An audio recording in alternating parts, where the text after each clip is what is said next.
Hey, you guys. So today we decided to do a fun podcast for us, which is answering your questions. You guys submit so many questions these days over on our question box, which is located down in the description box. And so we're going to just try to get through some of them today for you guys. It's kind of easy fruit for us because we like to hear from you guys and we don't have to plan out a whole long episode on one topic, which is nice because, well, we'll tell you guys what we've been up to on the other side of this introduction. But if you enjoy this episode, don't forget to give it a thumbs up, subscribe. Thank you guys for your reviews. Thank you guys for sharing this podcast. And we're going to dive all the verbs right in. The Now That We're a Family podcast. So we had a really big week this week. Yeah, I mean, I think for us it was pretty big. Just we're not real seasoned travelers, especially with our kiddos. And we went back from Coeur d'Alene, Idaho. We traveled to Lexington, Kentucky to visit your sister, Kyla, and our brother-in-law, Adam Van Wingerden. And that was a treat. It was a week-long trip, and the kids traveled phenomenally. We were spoiled rotten by your sister and our brother-in-law in Lexington. And so, I mean, honestly, that trip could not have gone better. We said that in the midst of it, and then we were saying it on the flight home, and we were saying it, and I'm saying it right now. That is, we enjoyed it there. We enjoyed it in retrospect. It was so rewarding. It really was a good time. Yeah, it was really special. So anyways, we're kind of coming off the little bit of jet lag coming home, and like we're a little tired, more tired than we usually are. So I guess that's an excuse if you don't like the answers to these questions. Okay, we're going to start off with a really easy one here, Elisha. I've got a ton of questions in front of me, and I think it's fun how you guys provide so much context for your family and stuff like that. We're going to just kind of take some quicker questions in this episode. Do you read your kids the Grimm's fairy tales? It seems to be popular with classical education, but wow, they are very dark. Yeah, currently no. And you're going to have to answer for yourself and whether or not you intend to bring those into our home and what your thoughts are on them. Well, okay, that's kind of a funny question. I do actually read them to the kids. Really? Yeah, I have the Blue Fairy book. Whoa. And we've read that aloud at lunch. Some of them are very strange and very weird. You see why like the popular ones that were made into movies were the way that they were because they're the most tame fairy tales. You're supposed to run every piece of literature Yeah, by me. I know. I was going to say, oh no. I snuck in the Grimm's fairy tales. But I think we grew up on a lot of fairy tales. Would you say, did you read fairy tales? We never read the Grimm fairy tales. Oh, you didn't? Yeah. Okay. And so, yeah, but what are your thoughts on them thus far? I mean, the kids they're a little bit weird, but again, I do like bringing in dark concepts with old English. We've talked about this before. I think the further back you can go when you're introducing a dark concept, because there is darkness in the world, the better, versus picking a new modern version. It's just typically more on the nose, more abrupt, more, I don't know, like gritty, I guess. And I just like how things kind of get more glossed over when you bring them in with either the older English or just the older writing style. And so with the Bible, old fairy tales, old retellings of Shakespeare, old Greek myths, all of those things, when you go back a couple centuries, I guess, I just feel more comfortable. I think it's a good way to introduce those concepts. Yeah, it does seem like the surefire way to introduce like different heavier concepts is the Bible, is reading the Bible and going through obviously the Old Testament, but even in the New Testament. I mean, you can't get through any of the epistles without some like pretty, serious sins being addressed in those letters. And even the Gospels, Jesus addressing different sins and different issues. But it's interesting. You are so right, Katie, babe. We want to be able to be with our children as they're introduced to heavier and darker concepts that are a part of this life. They're a part of the world for obvious reasons. It's like if they're something that's jarring, we want to be with them instead of in that journey versus them hearing it elsewhere. And of course, that's going to happen too. They're going to be introduced to heavier subjects, or maybe even be exposed to heavier content when they're away from us. But we want to be their tour guides, so to speak, through these things, not introducing them to hardcore things that are beyond what they're capable of handling. And what I was going to say is, it's crazy how when you read about these heavier subjects versus when they're shown in modern day mediums, primarily video. There's something about, video that hits way heavier than reading about it in Old English and in the narrative or in the context of the Bible or these old fairy tales. Yeah, something we talked about with Autumn Kern briefly too in our episode with her, which we can link down below for you guys, is that it's really beautiful in fairy tales how dark and light are very separate. It's very clear who is evil and who is good. And so they can really build our children's character. They aren't trying to navigate through a lot of modern stories. The good and the evil is just very intertwined, and you aren't really sure who's which. The villains are good, kind of, and it's just like very confusing. And so I like that clear separation between darkness and lightness with fairy tales. Yeah. I mean, especially in modern storytelling, the villains actually always just misunderstood, and it's actually not really their fault. It's their parents or the way that they were brought up. And so you get to the end of the movie and there is no good or evil. And there is, no light or darkness.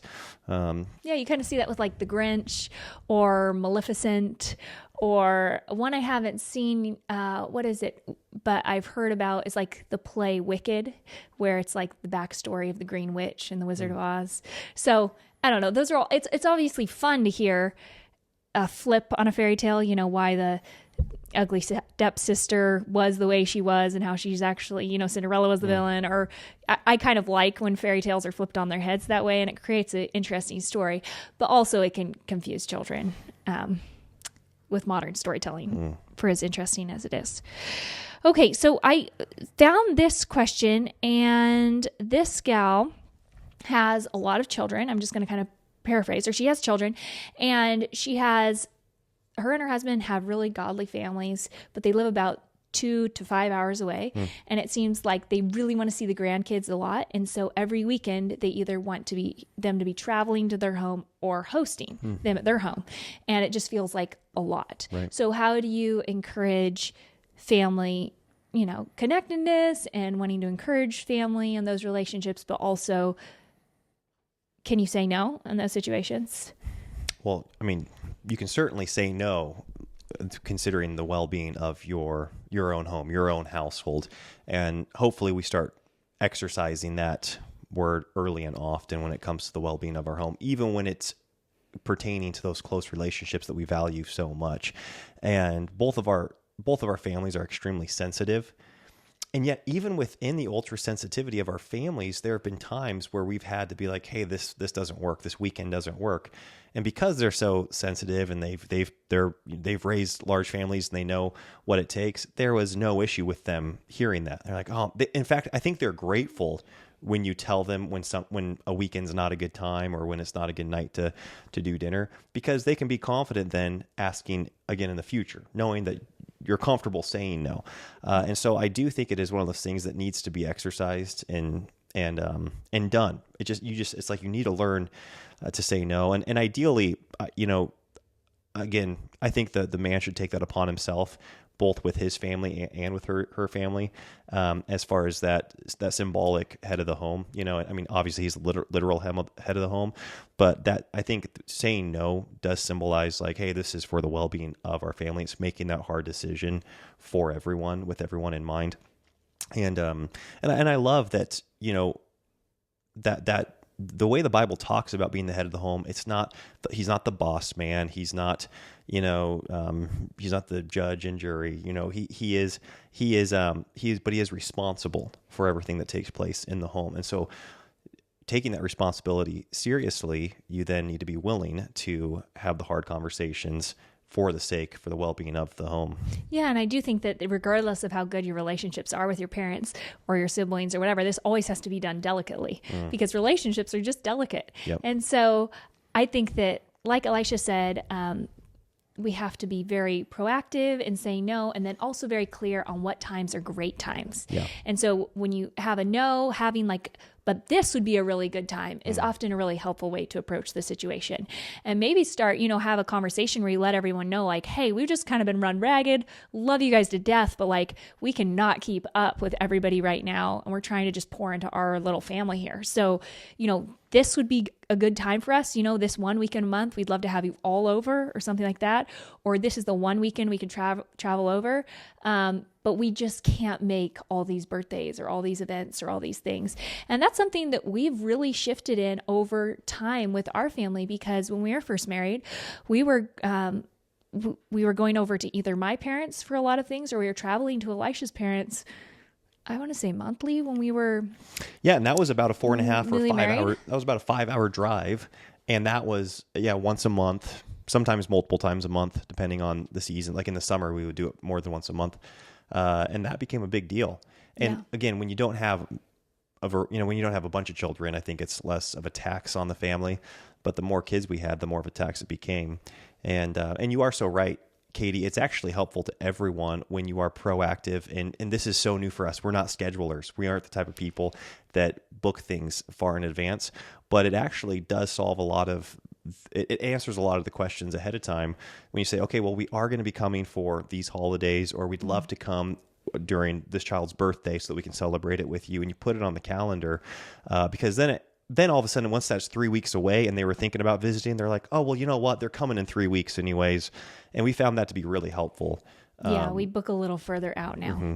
And so then it helps us say no to other things. Yeah, and then you communicate that to the family too. Yes. You say, hey, you call and say, is this a good time for us to come? We'd love to be able to come stay. Yes. That's so good. How did you come to decide to live in the Coeur d'Alene area? And do you see your family staying there for the long term? So this family is considering the Coeur d'Alene area because the husband works remotely. Oh, got it. Yeah. So we, it was a time of moving. I mean, yes, we plan on being here long term. We love it here. We feel very connected to our church body, our group of friends here. We now have, well, not now, but I mean, we had family here when we moved here, your uncle, and we've only gotten closer with him and his family. And so we do feel like this is going to be our home for the foreseeable future. And then what brought us here was, 2020, everything was shifting around. We were on the West Coast. So we had spent a ton of time in Bend, Oregon, which we loved. And then we were in Western Washington when COVID hit and 2020 got weird. And we went and visited Bend because we thought we might be moving back there. And it was totally different. It was like they didn't want to see kids. They didn't want to, and we were pregnant with our fourth. And all of a sudden, the environment was so overtly hostile towards family.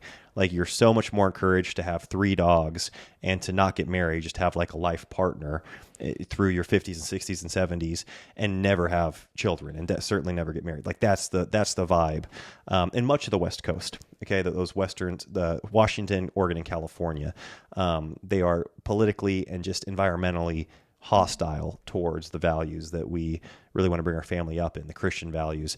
And so what's funny is that it was really a move of retreat when we came here. It was a very defensive move when we made the move here. We were very short-sighted in our thinking.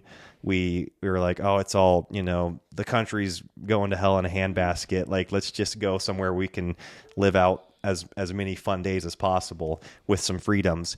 And Coeur d'Alene was kind of the closest and most appealing location for us. And then since being here and then having children, and I'm sure a lot of our listeners can relate, that short-term thinking, hey, just hunker down and wait for the Lord to return or wait for just to survive out in the hills. You can't have that mindset when you're raising children. And it quickly became apparent to us that mindset was detrimental to the health of our family and the health of our home. And with the shift of our mindset, thinking more long-term, thinking multi-generationally, thinking that Christ actually is reigning and that he does have authority here on this earth and that we are commissioned to live as though that's the case, then we shifted our mindset. So yeah, we came here in a very defensive move, and it was almost like a retracting, we want to get away from everything. And since being here, we've totally shifted our mindset, but we still feel like this place very much facilitates more of an aggressive, forward-thinking mindset in regards to raising our family and bringing up the next generation in the nurture and admonition of the Lord and equipping them to live in this world in a way that's effective. Yeah, it's funny that we've talked about this, and we do feel like Coeur d'Alene, we picture ourselves being here forever. It's a really great location in terms that it's a drive away from either of our families. It's not crazy, so we can do it in a day. They can do it in a day to come here. And we really appreciate that. We aren't having to jump on a flight. And so that's a big benefit to it. And we would love our kids to, God willing, live close to us one day, or, we wanted to pick a place where our children might be interested in living. But that said, while we would always love to have roots here, since adopting a much more aggressive mindset when it comes to Christianity, spreading the gospel, spreading the good news of Christ, we have become a lot more open to, for a season of time, living in a more thriving metropolis area, and because there are a lot more opportunities in those areas to be of impact. And so when our kids are in high school or college age, we might relocate for a period of time to the East Coast or to the West Coast, where there's a lot more decisions being made more rapidly, Sure, like that are influencing culture. Yes, or that are influencing our politics. nation, influencing politics, things like that. Those are happening on our coasts. And so we could see there being a time for our family to be more involved that way. But right now, at our stage of life, we see us being here. Yes. And having roots here as grandparents and stuff like that. Yep. Okay, let's see here. Do you want to pick one? I'm just kind of scanning these and picking ones that are easier to read. I can't see from here. Yeah, exactly. Okay, let's see here. What is your take? I just saw the Tuttle Twins, so I'm going to check in on this. What is your take on the Tuttle Twin series as well as the Wingfeather Saga? Wow. What's funny is I've heard of both of these. I think I'm more familiar with the Tuttle Twin series. And this is crazy. I haven't read any of those stories.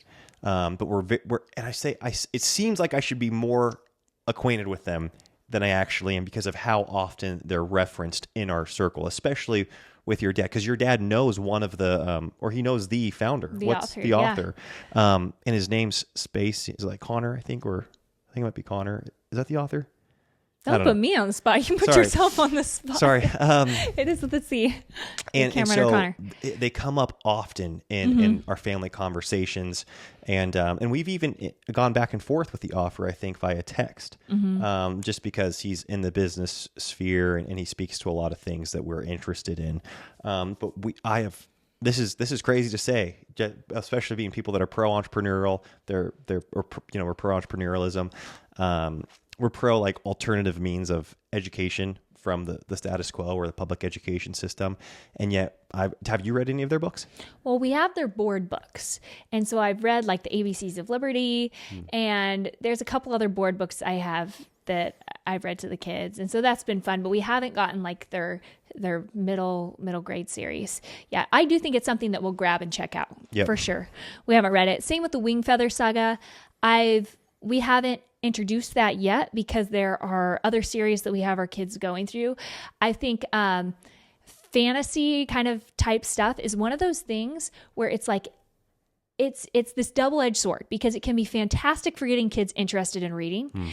And I think it sounds like all the kids' friends read this saga or this series and absolutely love it.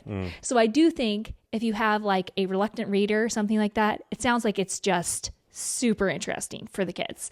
And I do think it's something that our kids will read at some point. But we, at this point, have had kids interested in reading. And so I'm introducing other books ahead of this because I think that once they realize that books like this are out there, they might be like, give me more of these, Yeah. So I'm a little hesitant to introduce some of these more exciting, thrilling books for kids, I guess. That's how it was for me even, because I didn't have this love for reading, and I like a few of the books I really enjoyed as a kid were the Scarlet Pimpernel. We both loved the Scarlet Pimpernel.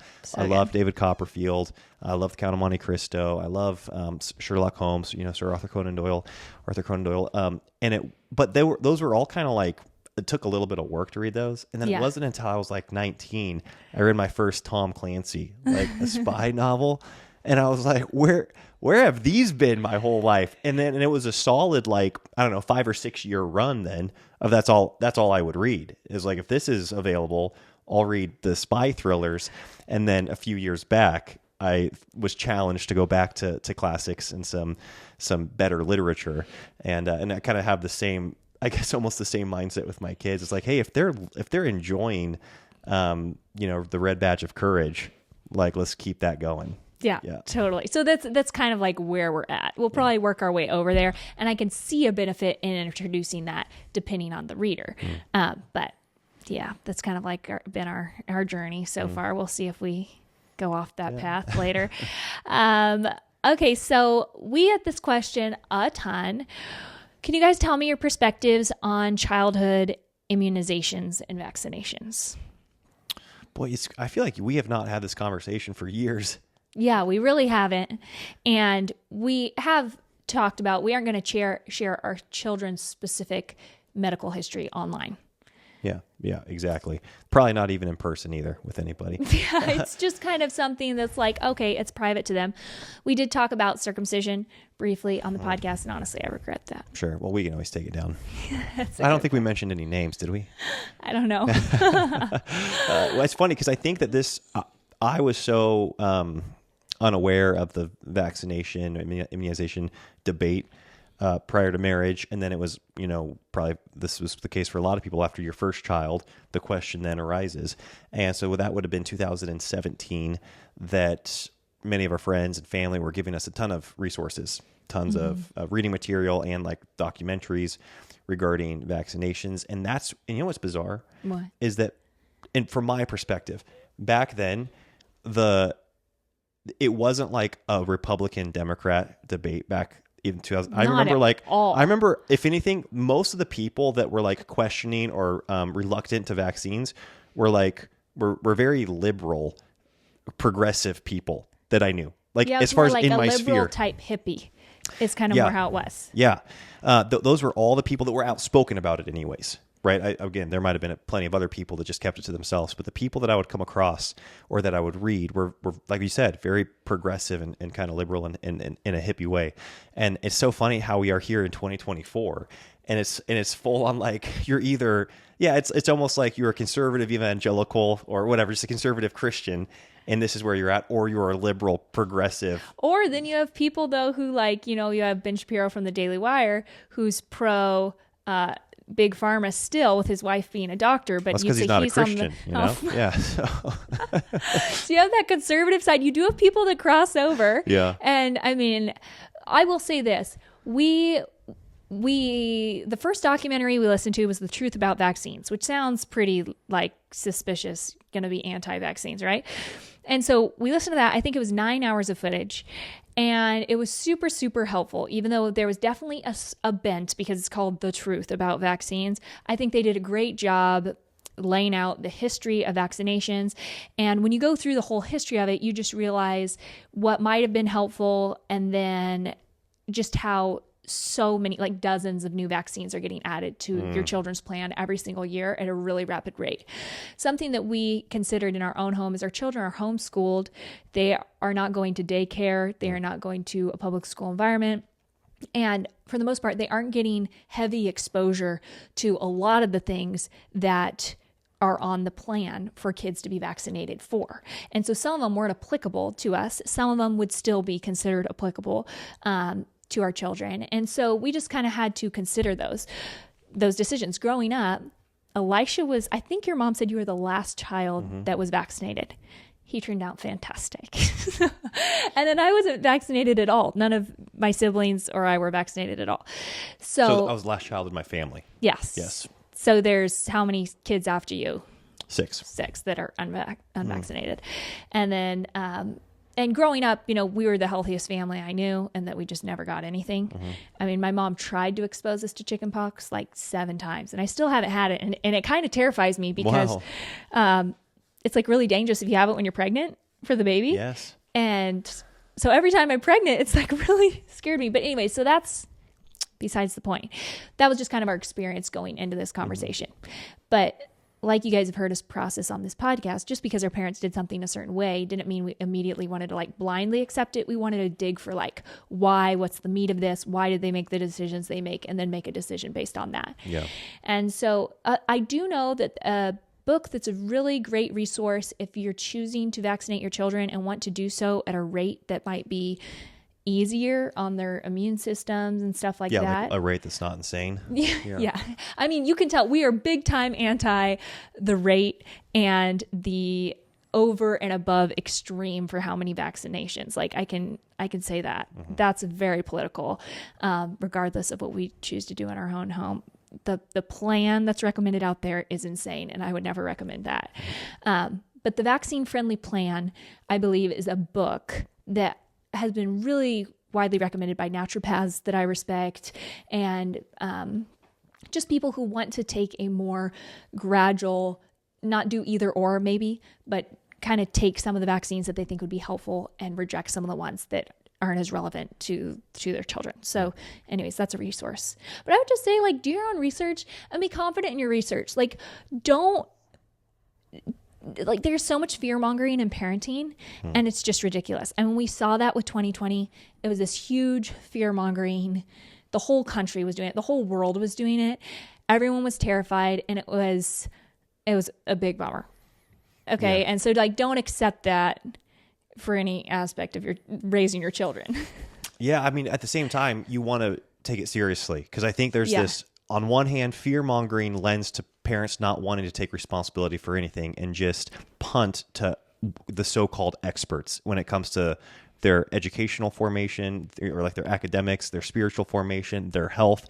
We are so prone to being like, well, I don't know anything. Like, I'm just their parent. I'm going to take them to the professional. And we think that we are, we think we're like ridding ourselves of responsibility, but that's impossible. I mean, even going back, especially to the head of the home, you cannot, escape the responsibility that you now have as head of your home or as father of your children.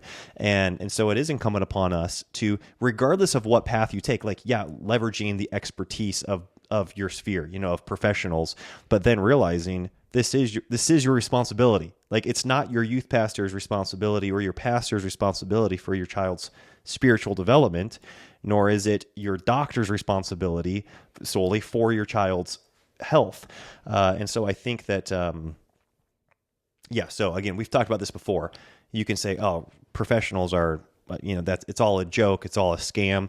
And then we, on the flip side, don't put forth any effort, or we just kind of like do nothing in regards to the kids' education or their health. And I think that's the wrong extreme as well. Yeah, we're really grateful for medicine and where it has come. I mean, I feel so much more confident going into pregnancy knowing that there's that safety net there, but we do like to think of medicine as more a, what do you call it? It's not preventative. It is... Well, our modern medicine is definitely treatment-based. It's treatment-based. Yeah, so it's like if something goes wrong, then they're there. And that's really all they can do is kind of mask symptoms. And so vaccinations are kind of the one exemption from the rule, I guess, where they say, hey, this is preventative. Well, that's how it's marketed. It's marketed as if you take this, prior, then you won't get in this chronic condition. Yeah. And regardless of how much that's the case, I would say that our first goal when it comes to preventative medicine is to go to things that have worked for thousands of years preventatively with our bodies, which is, food and, lifestyle stuff. And that is our first go-to when we consider preventative care for our bodies, not a system that is set up to treat and comes out with this, kind of one wonder pill, like, oh, I'm not, and this is I'm trying to think. This is like the exception from the rule. If you take this, but it's coming from the same system that really just masks our symptoms with drugs. And so maybe they aren't as good at it as what we might give them credit for. Yeah. And we honestly have zero, judgment for people that need to use prescriptions that take a more conventional approach to medicine, just because everybody's health journey is so different. Like, there are tons of unique cases. And again, going back to even like so much of our health is because of what our grandparents and great grandparents and beyond that, what they did, and what our parents, the health decisions they made. So you do have the hand you are dealt. And then I do think it's then our responsibility to maximize that. You then go to, okay, how am I stewarding the health that God has given me, and just the genetic makeup that I have, and how am I improving that down the line to my children, and then hopefully educating them in a way so that they can continue to improve the health of their children, because it's very possible to do that. Well, yeah, and like you mentioned, like like this whole conversation about, you mentioned prescriptions. I would say there's a place for prescriptions, but usually the reason why we need the prescriptions are either our own lifestyle choices or up the line. Yeah, that's what I'm saying. It's like someone else's lifestyle choices, and we were just born with the genetics we were born with and the susceptibilities we were born with. Right. So there's a place for them, but as much as we can choose a lifestyle focused health approach, we're gonna go there first. Yeah. I guess. Although we're grateful that we do have these safety nets with modern medicine. Okay. This is just a real quick question. Katie, are you still doing the fasting? Have you heard that it can ruin your metabolism over time? And I wanted to mention this because I was really concerned about my metabolism getting ruined over time. And I don't fast 100% of the time, like 16 hours or whatever. But if you read Fast Like a Girl, you will see how varying the times that you eat. As long as you're doing that, you will not ruin your metabolism. And right now I'm breastfeeding. I mentioned in my last intermittent fasting video that I eat about 3,000 calories a day. And I was getting kind of a hard time about that in the comments. And it's like, yeah, I understand that's 1,000 calories a meal. And I don't think maybe we understand how fast you can eat 1,000 calories. Like, we can do that very easily in a meal. And I've always had a very high metabolism. And as long as you're eating enough food, your body will continue to burn the food. So this isn't like a low calorie thing. You're still able to eat quite a bit of food, and your metabolism stays very healthy. In my experience of reading from people who have done it for a very long time, and then in my own experience, when I do it and when I don't do it, it's not like I have crazy weight up and down. It's like I just maintain. Nice. Anyways. Okay. Sorry, Elisha. I feel like this is all one-sided with that. I like it. This is fun. It's okay it's with true. Like, I don't see him coming. I don't know what's coming down the. You don't know what's coming down the pipe. Yeah, I know. I'm in a section where I don't really know what's going down the pike too. Okay. Hello. I had a link to a video you sent out about building a family culture they all want to come home to, and I lost the link and can't seem to find where it is. We'll link that below. Yes. I think it may have come with the building a family culture printable, and it does. That's all true. It does. This is great. Do you think Uncle Wade will be willing to do an episode on the podcast? Oh, we want to do that so bad. We've been talking. It's going to happen. We need to get him on here. We should probably just schedule something. We need to get our calendars together. We're heading into a busy season. Yeah. I feel like we need to cover his face though. Like there needs to be a revealing of Uncle Wade. He's like the mystery man. Oh, like we talk about him all the time. He's like the third personality in our podcast already. Yeah. He's our invisible guest. Poor guy can't speak for himself. Yeah. You guys have referenced him a lot, and he seems like a guy we would love to learn from. Oh yeah. And you would. We learn a ton. Awesome. We learn a ton from him on a regular basis, and yeah, I mean, I think that is the gift of being from a family of communicators. But Wade in particular is somebody that he's a communicator, but he's also a thinker and a deep thinker.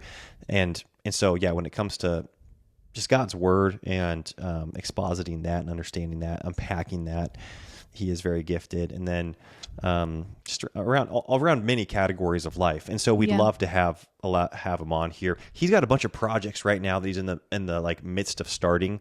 And so it's like I keep waiting for those to settle in to ask him, but we should probably just ask him because sometimes projects never really settle in. Actually, most of the time they don't. They just keep getting bigger and bigger. Yeah. Okay, I recently deleted my social media based on Holy Spirit conviction. It has been a blessing to myself and family by not having it as a distraction or worry, etc. My question is, how do you guys stay in touch with what's going on in your area and bigger issues like deciding who to vote for during election season and so on? You know what's crazy? So I deleted the permanent deletion of, I think you can do that permanently, right? My Facebook, that was a few years back, but I can still get on particular Facebook pages. You just can't interact with them, right? And so there's a North Idaho News, I think is what it's called, has a Facebook page. And I check that probably once a day because I do feel like it's wise to be aware of what's going on locally, and it's funny. There's been a handful of times where I'm glad I got on there because we're in our own little world here, and especially this last summer, we had crazy fires, and which is kind of a pretty routine thing here in the summer. And we were getting ready to go out to Farragut, and the fires were getting close, like really close out there in Athol. And I logged in. I'm like, let's not go that direction. Let's go the other direction. Or even thinking of that fire that was in Post Falls. That was nuts. They got a park that we regularly go to. And then also there's been stuff where it's like, there's a Antifa type event, or maybe like an Antifa. I think it was an actual Antifa event downtown at a park that we regularly visit, and being able to see that beforehand is really helpful. Be like, okay, well, we're going to avoid that. So anyways, what am I saying? Got carried away there. And so I do think having local resources like that. So that's really all I check for a local thing is just that. And then when it comes to more like global news, I'd say, so I like Albert Mohler, but it's not even daily. I'd say I listen to Al Mohler maybe twice a week, like the briefing, that that kind of like 20-minute synopsis of news, and that'll be both national and like world news on there. And then I'd say but both of us, when it comes to like voting for the president, we've always literally gotten like our ballots and like the pamphlet. And I'd say like the day before we vote, we read up on them, on what they're running on, what they are propagating. And then we've based, wouldn't you say that's how we've done it? Based our decision off of that. I mean, that, yes. And also like the entire 2 years leading up to it, no one stops talking about it. So you can't help but hear about it. So what I'm saying, we don't actively read up on what Trump's doing or not doing, or what Biden's doing or not doing, it's just you can't get away from it. in your face all the time.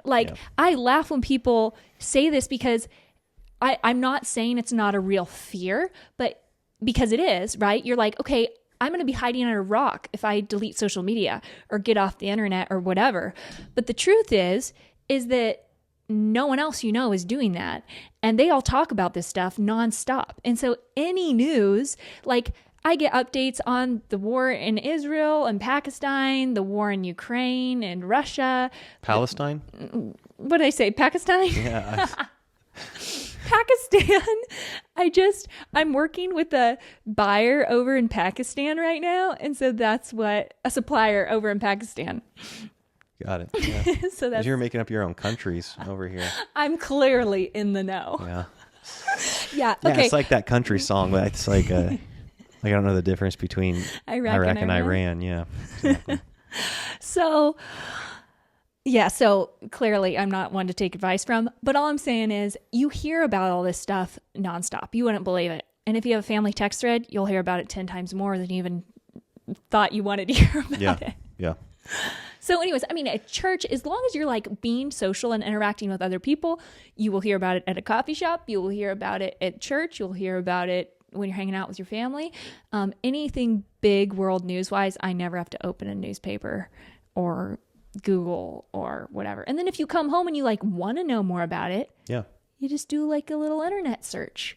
You get tons of information. Yeah. I feel like when it really requires more reading on your part. You're kind of like, oh, wait a second, this really affects me, or I'm about to make a decision around this topic. I need to be more informed. But more information for the sake of more information that you're not going to do anything with isn't, it's not really, it just doesn't seem helpful. Yeah, and maybe that's the thing, is we think we're going to do something with it, but the truth is we just aren't. We aren't doing diddly squat with like hardly any of the information that we're receiving. We're just all on information overload, and we're so used to it. We think that's what our life requires. And when you take it all away, you realize how much information you actually still have. And a lot of it is more actionable information now. Right. Yep. And so it's a real big blessing. You're actually able to take more action on the things that you genuinely care about. Yeah, and this is what's bizarre. And this is like, I'll be the first to say this is not true about me, but it's something that it should be true, is like, how much information do you need about a certain subject to pray about it? You don't need that much information, right? You can hear that there's a war between Israel and Pakistan, Palestine, or I guess Hamas, whoever's actually at war there. And it's like, oh, well, all you need is like that information, and then you pray that the Lord's will be done. that like his people would be preserved, that innocent people would be spared, that evil would be punished. That you really don't need a lot of information to actually have the ability to pray for it. You could pray for it, or you can also like take action if you would like, one way or another, by like supporting something with your money or voting for something, or with that information. Right. So. Yeah, and this is the case across the board.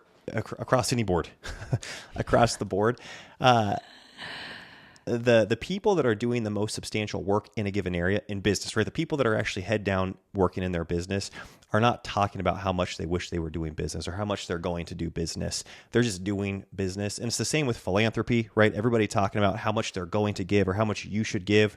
Those aren't the people giving. And I think you can kind of take that theme across most categories. And it's the people that are making changes politically. They're making changes politically. They're not, just talking about doing it, and they're not fed up with. They're not getting informed by social media or by clips all day long. They're getting a big picture insight, and they're making decisions. And, or commenting on everybody else, telling them they should do something about it. Exactly. They don't have the time to comment and tell other people to do it because they're actually doing things, right? And so, of course, there are organizations and there's people in those organizations whose job it is to inform other people about this, about what's going on in the world. But when it comes to like individuals, and this is the same, when we are actually doing work in a given area, we're usually not talking about how much work we're doing in that area or how much work other people should be doing in that area. Or how much work other people should be doing. Right. Yeah, that's kind of like a glaring sign then that's the work you're doing. Yeah, it's like telling other people to do the work. It takes a lot of time to tell other people to do work. Right. Okay, so I would like if you guys could talk more about finances, like how can you afford 5 children on one income? What does your budget look like? Do you ascribe to Dave Ramsey? How did you go about getting a home, etc.? Also, can you talk about your early days when Elisha was working at a coffee shop? What did that look finance-wise? And we did do an episode on kind of our finance journey or tips we've learned financially.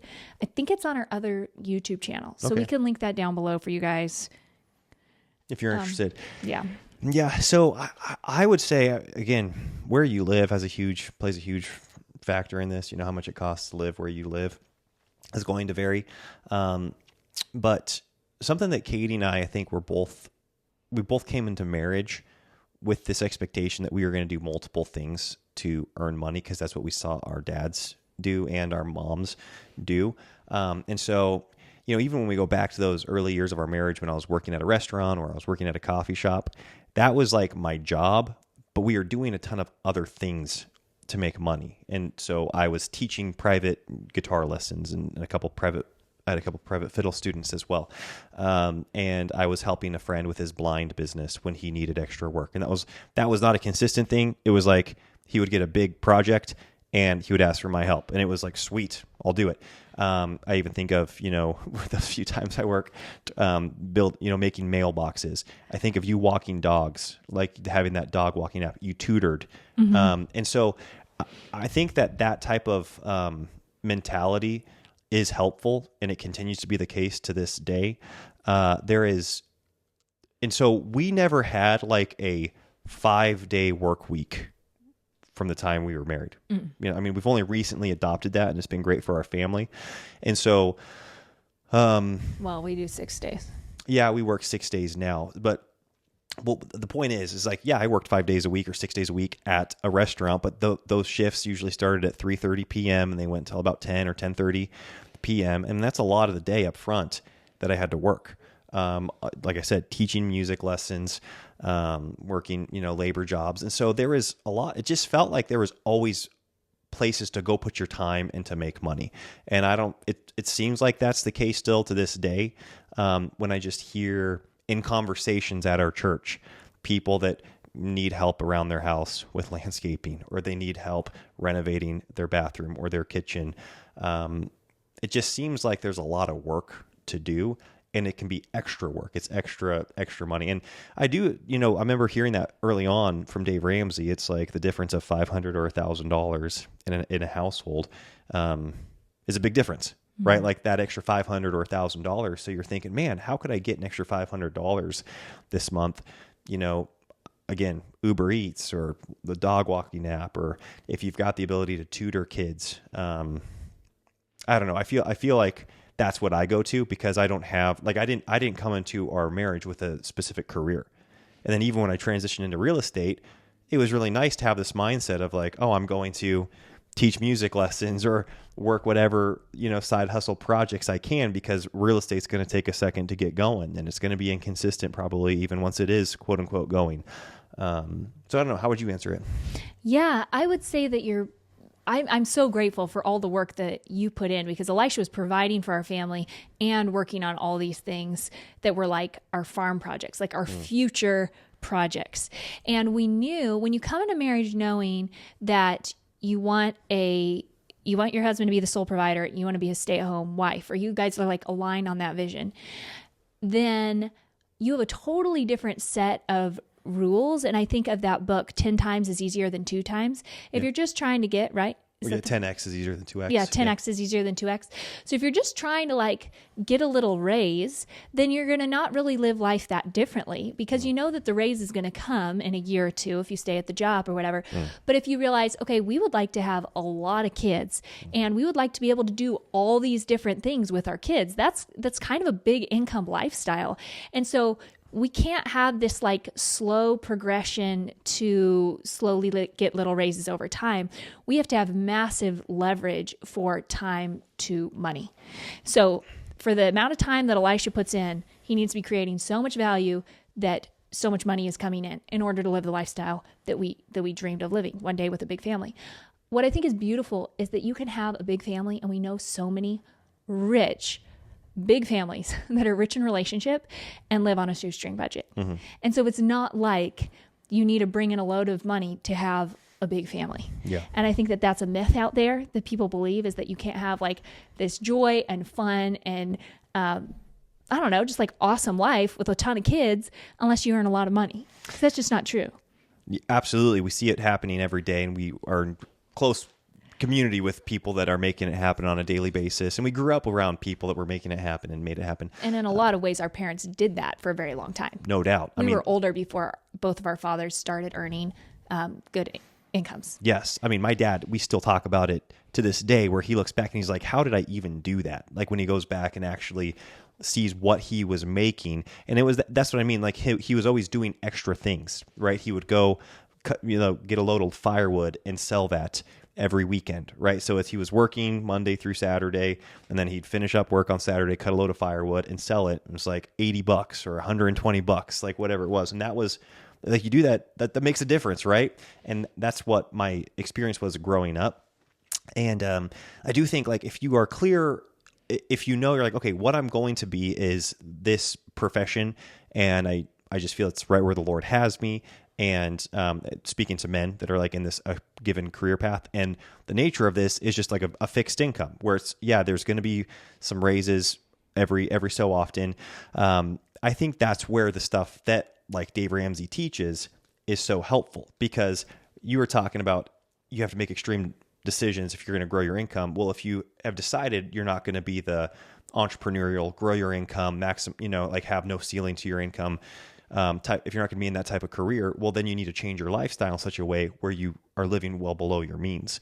And I think that's the stuff that Dave Ramsey stories are really, those are really inspirational, where you hear somebody that is, working 60 hours at a place, but his income's tapped, then they live below their means. And then again, just because Katie and I are like steeped in entrepreneurialism, and we've listened to thousands of hours of entrepreneurial podcasts and read way too many books about business and entrepreneurialism, we've heard countless stories about that guy that was, or that gal that was working 40 or 50 or 60 or 80 hours a week, and then moonlighted something, or had the side hustle that they turned into their main thing that provided 10x the income that they were making.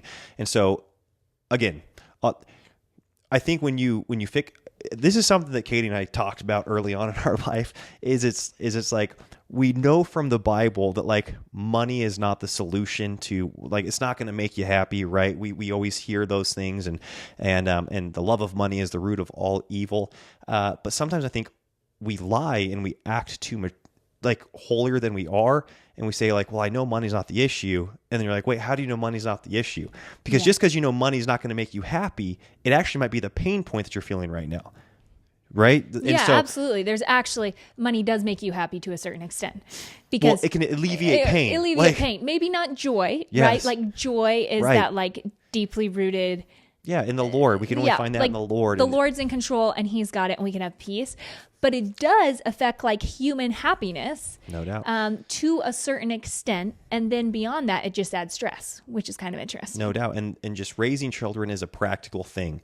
And we'd be lying to say that when we followed that Dave Ramsey principle of getting that 3 to 6 month savings in the bank account, and we had to fight for that. We didn't get, I think we heard about that about a year into marriage, and then it took us about another year and a half, maybe 2 years from that point, to get that saved up. Mm-hmm. And when we got that 3 to 6 month savings that we weren't going to touch in our savings account, so much stress was alleviated. So many marriage arguments went away. Yeah. And so it's like, oh, did it, so were you serving money? It's like, well, no, it's just that it had to be a conversation every week before then. Like I had to think, okay, am I going to get the coffee or am I not going to get the coffee? I do want the coffee, but then my budget for coffee this week it's already used up. That was, and then you're trying to do some negotiation with your spouse. You're like, hey, I know we had talked about doing this, but I kind of wanted to do this. And so it uses up so much brain power. And a lot of you guys, like, that you've been there or you are there, and life has its ups and downs. And Elisha and I have been there for a big chunk of our marriage, and we aren't afraid to be there again. Nope. Because again, if you're going to grow something, then more risk is more reward. And so you have to kind of balance that. What risk could be healthy for the family and what risk could be detrimental for the family. Yep. And so we totally realize that we're right now living with an element of risk, and really all of us are, that could tomorrow deposit us in a totally different place than where we're at today. And that's the joy of knowing the Lord, loving your spouse, and being like, we're in this, we'll figure it out. We've got each other. We love our kids, and not invest in your life. That love of money is the root of all evil. Money isn't the root of all evil. Yes. Money is actually incredibly effective. And when you look at the scriptures and you see King David and King Solomon and Abraham and Isaac and Jacob, like all these guys had a lot of impact with their funds. Oh, sure. They weren't Proverbs 31 woman does. They were very wealthy, and God uses the poor, he uses the rich. Money isn't the issue. It's God's funds, and he chooses to give it to people and to not. And how we steward that is what matters. Yeah. It's not that having it makes you bad or not having it makes you more holy, or vice versa. Right? It's amoral. Money is amoral.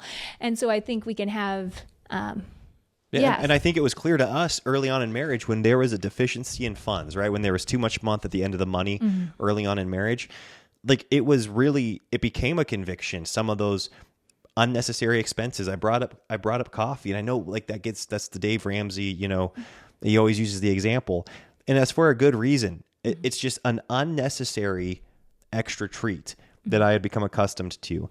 And we just knew we couldn't complain about money if we were making these decisions. Yeah. With a clear conscience. We couldn't say, we can't afford the car, or how can we afford kids, while we were still making decisions that were unnecessary decisions that were impacting our finances. Right. And so if you're not willing to make the $5 decision that better to have your finances be better, but then you're still going to complain about not having enough. It's like, well, you're clearly actually don't care. You don't care to change. You don't care to find a solution here. Yeah. Like we bought all Leon's clothes for 1 year for $19 at a thrift store. Right. We bought cloth diapers because we literally could not afford a pack of, we didn't have $10 that was freed up to buy the other diapers. And so this is when we were using consistently. the envelope system. Yeah, so we used the Dave Ramsey envelope system. We straight up had cash in envelopes. We did $70 a week for our family of 5 at the time. Obviously 3 were super, super tiny. groceries, yeah. For groceries. And we were just super strict on stuff. For a family of 5, no, we had 3 little kids, and then it was you and I. So Wow. the kids were really tiny, so they weren't eating a lot at that time. We still had people over for dinner and all that, but that envelope system was super integral to us. So I would say we used, when we knew that we were living off Elisha's income and we were moonlighting all these things for maybe, one day, hopefully they'll bring in some income, then we used a lot of Dave Ramsey's principles. We have since been able to loosen up on that, and we don't adhere to those principles as strictly anymore because we have the freedom not to, but they are incredible when, again, you have that fixed income, and they could be incredible beyond that too. We've just chosen to do a little different path currently that has a little bit more risk in it. We feel like confident enough in making those decisions right now. Yep. And we trust each other enough with our money management at this point. Yep. So, anyways, We can probably wrap it up, huh? I think we can. All right, folks. Thank you all so much for listening. I'll talk to you soon. Bye-bye. Bye.